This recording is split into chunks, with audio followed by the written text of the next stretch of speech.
తర్వాత ఏంది బట్టల మీద ఎంత బట్టల మీద 3/5 ఎంత మిగిలింది మిగిలినది 100 అయితే అతని ఆదాయం ఎంత ఇప్పుడు మొత్తం ఎంత కనుక్కోవాలి అప్పుడు ఏం చేయాలా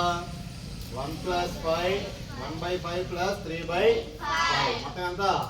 4/5 అంటే మొత్తం వచ్చేసి 4/5 అంటే మొత్తం భాగాలన్నీ 5 అర్థమైందా మొత్తం భాగాల బండి మీద 1/5 ఎంత బట్టల మీద 3/5 మిగిలింది ఎంత ఒక భాగం అంతేదా అప్పుడు ఒక భాగానికి ఎంత మిగిలింది ఎంత ఒక భాగం ఎంత 100 ఒక భాగానికి ఎంత 100 అర్థమైందా మొత్తం అన్ని భాగాలు ఖర్చు పెట్టాడు చూడాలి ఆయన బండి మీద 1/5 బట్టల మీద 3/5 అప్పుడు రెండింటిని యాడ్ చేయాలి 1/5 + 3/5 మొత్తం 4/5 అంటే మొత్తం భాగాలన్నీ 5 భాగాలు 5 భాగాలు 4 భాగాలు అయిపోయినాయి అతను ఖర్చు చేశాడు బండి మీద బండి మీద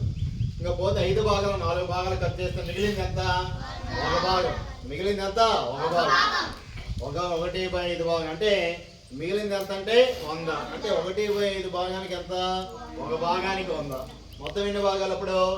5 భాగాలు ఒక భాగానికి 100 అయితే 5 భాగాలకి ఎంత 500 అప్పుడు కాబట్టి అతని మొత్తం ఆదాయం ఎంత